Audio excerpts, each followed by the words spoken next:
నమస్తే. Big TV immersive news head క్వార్టర్స్కి స్వాగతం. గత కొన్ని రోజులుగా మన దేశంలో పెట్రోల్, డీజిల్ ధరలు పెరుగుతూనే ఉన్నాయి కదా. ఈ ధరలు ఇంతలా పెరగడానికి ప్రధాన కారణం ఇరాన్, అమెరికాల మధ్య జరుగుతున్న యుద్ధం. ఇరాన్, అమెరికాల పరస్పర దాడుల వల్ల అత్యంత కీలకమైన స్ట్రైట్ ఆఫ్ హర్ముజ్లో షిప్పింగ్ ట్రాఫిక్ నిలిచిపోయింది. అయితే మీలో చాలామందికి ఒక డౌట్ రావచ్చు, ఎక్కడో ఉన్న సముద్ర జలసంధికి మన ఊరి బంకుల్లో కొట్టించే పెట్రోల్ రేట్లకి లింక్ ఏంటని. డోంట్ వరీ, దీని వెనుక అసలు సిసరైన geopolitical and economic connection ఇప్పుడు నేను మీకోసం వివరిస్తాను. సౌండ్ వస్తుంది, హెలికాప్టర్ వస్తుంది. హెలికాప్టర్ బ్యానర్ తీసుకొచ్చి అక్కడ పెడుతుంది కదా. చాలా శబ్దం ఎక్కువగా వస్తుంది.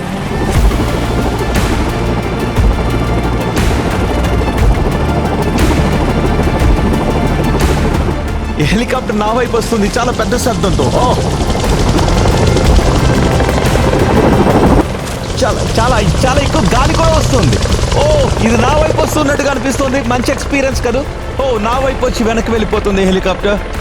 ఫైనలీ హెలికాప్టర్ ఇంత దగ్గరగా మన మీద నుంచి ఎగిరి వెళ్ళడం అనేది ఒక మంచి ఎక్స్పీరియన్స్ కదా. ఓకే, ఇక విషయానికి వచ్చేద్దాం. ఫస్ట్ ఆఫ్ ఆల్, అసలు ఈ స్ట్రైట్ ఆఫ్ హర్ముజ్ అంటే ఏంటి, ఇది ఎక్కడుంది, దీని కథ ఏంటో క్లియర్గా చూద్దాం. స్ట్రైట్ ఆఫ్ హర్ముజ్ అనేది ఒమన్ గల్ఫ్ అలాగే అరేబియా మహాసముద్రాన్ని నేరుగా పర్షియన్ గల్ఫ్ కలిపే ఒక అత్యంత కీలకమైన ఇరుకైన సముద్ర మార్గం. గ్లోబల్ లెవెల్లో చూసుకుంటే ప్రపంచ ఆర్థిక రంగాన్ని, ప్రపంచ రాజకీయాలను శాసించే అత్యంత కీలకమైన మ్యారిటైమ్ చోక్ పాయింట్ ఇది. ఒకసారి దీని జాగ్రఫీని గమనిస్తే, హర్ముజ్ దక్షిణ తీరం ఒమన్, యునైటెడ్ అరబ్ ఎమిరేట్స్ కంట్రోల్లో ఉంటే, ఉత్తర తీరం పూర్తిగా ఇరాన్ కంట్రోల్లో ఉంటుంది.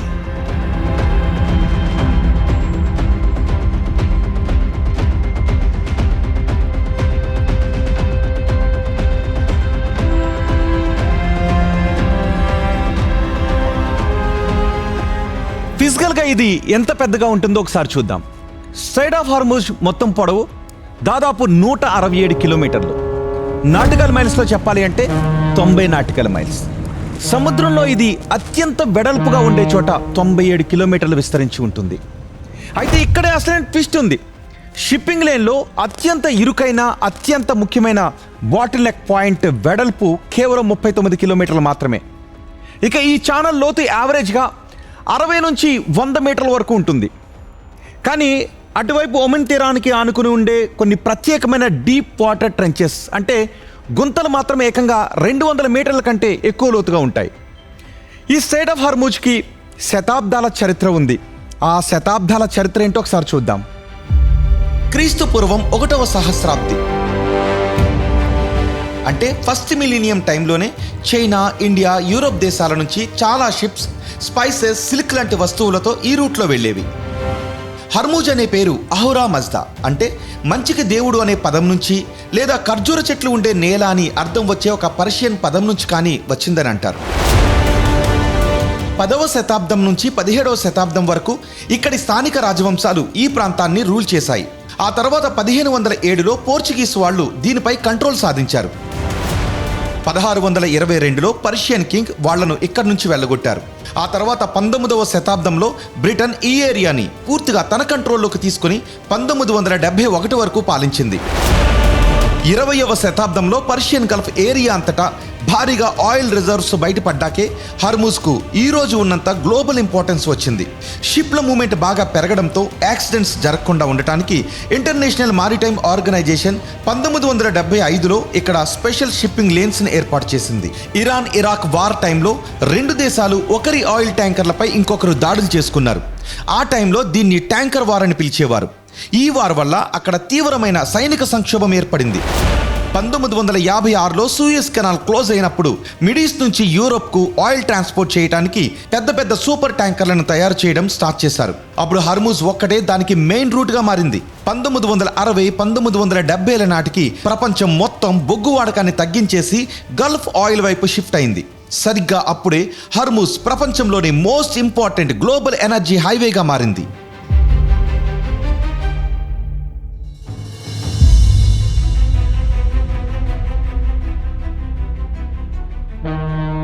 ఇక ఇప్పుడు అసలు మ్యాటర్కి వచ్చేద్దాం. మీ జేబులకు చిల్లులు పెట్టేలా పెట్రోల్, డీజిల్ ధరలు ఎందుకు ఇలా ఆకాశాన్ని అంటున్నాయో క్లియర్ కట్గా తెలుసుకుందాం.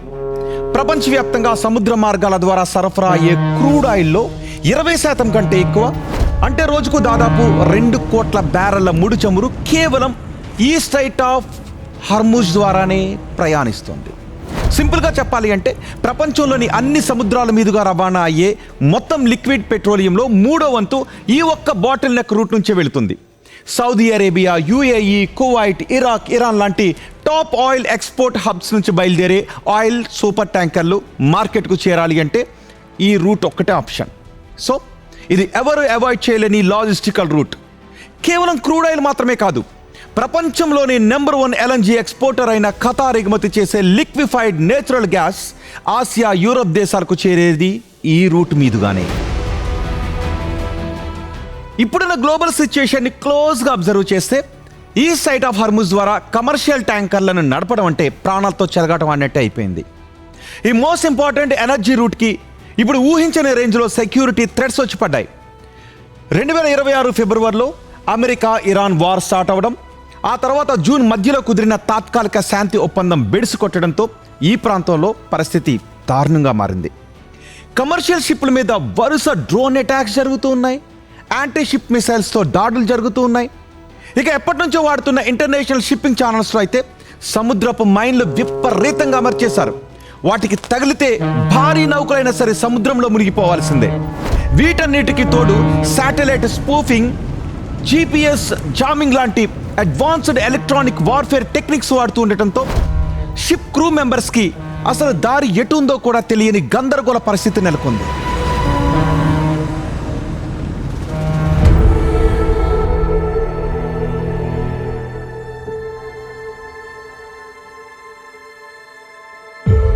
దీనికి తోడు ఇప్పుడు ఈ ప్రాంతంలో యుద్ధం రూల్స్ పూర్తిగా మారిపోయాయి. ఈ మధ్య జరిగిన శాంతి చర్చలు ఫెయిల్ అవగానే అమెరికన్ ఆర్మీ సీన్లోకి ఎంట్రీ ఇచ్చింది. ఇరాన్ పోర్ట్ల నుంచి రాకపోకలను బ్లాక్ చేసింది. న్యూట్రల్ దేశాల నౌకలకు హార్ముజ్ ఓపెన్గానే ఉంటుందని US అనౌన్స్ చేసింది. బట్ భయంతో కమర్షియల్ షిప్స్ అన్నీ కూడా ఈ రూట్ను అవాయిడ్ చేస్తున్నాయి. US రూల్స్ పెడితే తామెందుకు ఫాలో అవ్వాలి అనేది ఇరాన్ మొండితనం.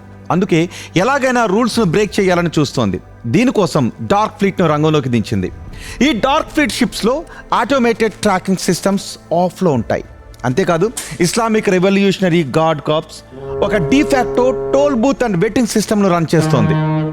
ఈ రూట్ గుండా వెళ్ళే ప్రతి షిప్ 15 లక్షల నుంచి 20 లక్షల డాలర్ల వరకు ట్రాన్సిట్ ఫీజు కట్టాల్సి వస్తుంది. ఆ డబ్బును కూడా అమెరికన్ డాలర్లలో కాకుండా చైనీస్ యువాన్, డిజిటల్ క్రిప్టో కరెన్సీలు లేదా డైరెక్ట్ కమోడిటీ బార్టర్ సిస్టమ్స్ విధానంలోనే చెల్లించాలి అనే రూల్ ఉంది.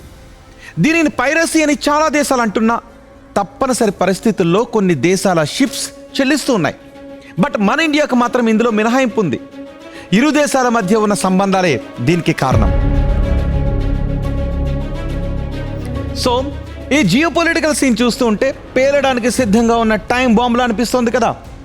దీన్ని నిజం చేస్తూ UAE కమర్షియల్ ఆయిల్ ట్యాంకర్లపై ఇరాన్ మిసైల్స్తో అటాక్ చేసింది.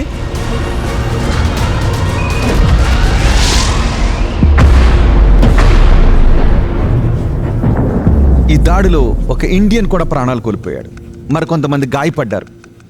ఈ ఇష్యూపై మన గవర్నమెంట్ ఫుల్ ఫైర్ అయింది. ఇరాన్కు నిరసన తెలిపింది కూడా.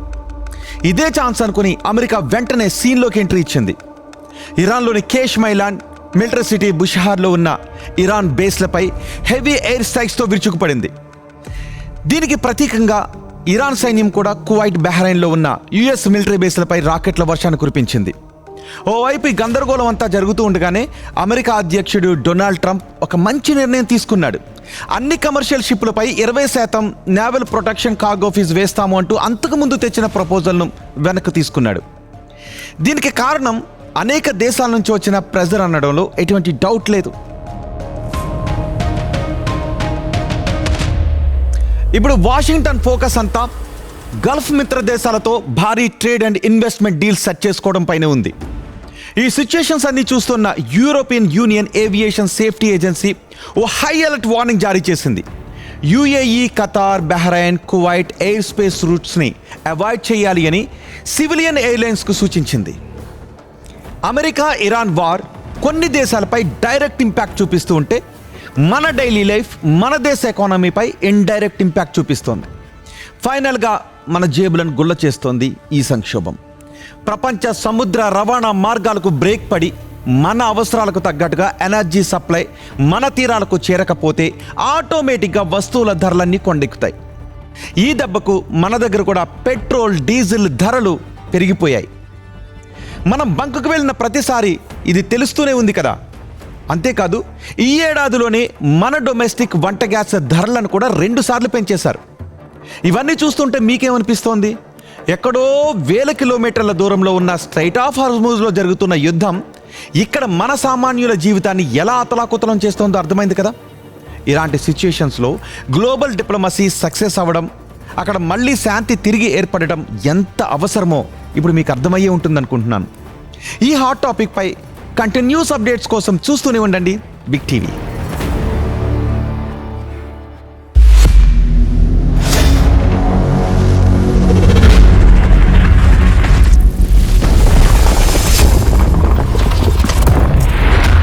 Big TV, without fear or favor.